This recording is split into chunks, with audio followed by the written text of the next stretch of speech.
बहू, तुम्हारे मायके वालों ने दिया ही क्या था जो मांग रही हो। ठीक है मम्मी जी, मैं एक घर छोड़कर अलग हुई जा रही हूँ, लेकिन मेरे मायके वालों से जो कुछ भी मुझको मिला था वो सब कुछ आप वापस कर दीजिए। करुणा ने बहुत ही निडर से कहा। ए लो जी, अब इनकी बात सुन लो बहू, तुम्हारे मायके वालों ने दिया ही क्या था जो मांग रही हो। त्रिवेणी बहुत ही ढीठता के साथ बोली।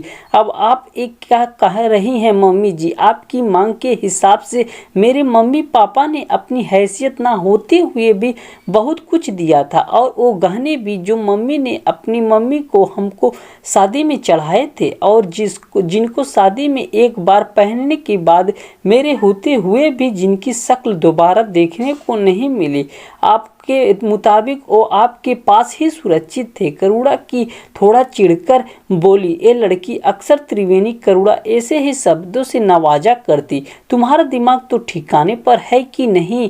ये जो 2 साल से इस घर में महारानी की तरह रह रही हो ना, उसकी भरपाई कौन करेगा। समझ लो कि वो तुम्हारा 2 साल का इस घर में रहने का किराया हो गया। फिर से त्रिवेणी बहुत ज़्यादा बेशर्मी से बोली।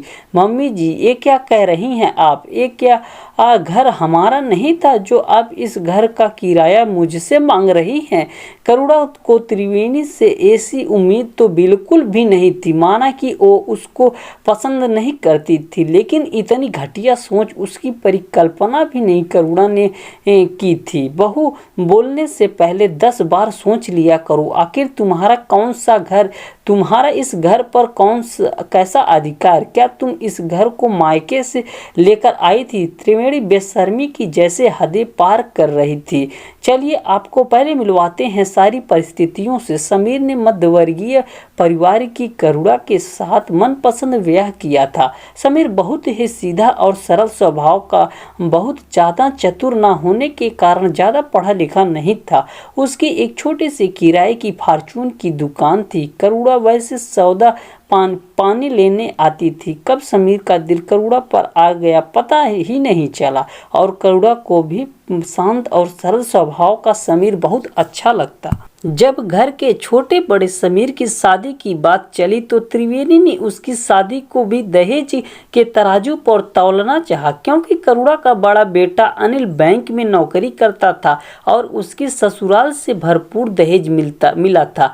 बस त्रिवेणी यही सब कुछ समीर के ससुराल से चाहती थी, लेकिन समीर ने उसकी सारी आशाओं पर पानी फेर दिया और समीर करुणा के साथ शादी करने के लिए जिद पर अड़ गया। पहले तो त्रिवेणी ने साफ मना कर दिया, लेकिन जब समीर ने अपने पवित्र प्यार को अपनाने के लिए घर छोड़ने की धमकी दी तो त्रिवेणी ने हाँ तो कर दी, लेकिन करुणा के मायके वालों ने तरह तरह के सामान की फरमाइश कर दी। करुणा के मायके वालों ने किसी तरह थोड़ी बहुत फरमाइश पूरी भी कर दी, लेकिन त्रिवेणी ने करुणा को बिल्कुल भी दिल से नहीं अपनाया, और जब देखो तब करुणा को बहुत खूबसूरत ताने से नवाजा करती और अक्सर ही घर छोड़ने के लिए विवश करती।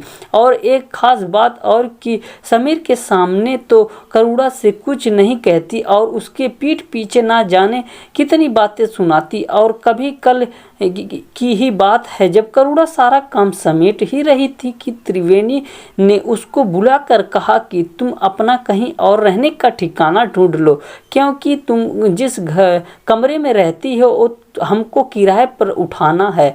अब तो करुणा भी त्रिवेणी की बातें सुन सुनकर पक चुकी थी और आज तो त्रिवेणी से साफ साफ बात करने के मूड में नजर आई। जी, घर आप भी मायके से लेकर नहीं आई थी। अब तो करुणा भी ढिठाई से बोली। 2 टके की छोकरी मुझसे बहस कर रही है। त्रिवेणी बहुत ज़्यादा बिफरते हुए बोली।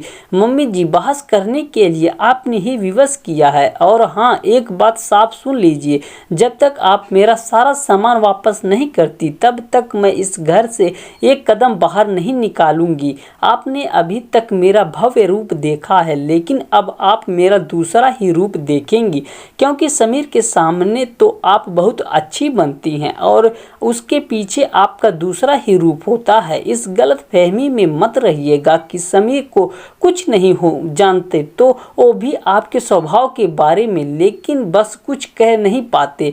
और अगली बार आपने कुछ कहा तो उनको दुकान से बुलाकर उनके सामने ही सारी बातें साफ करूंगी।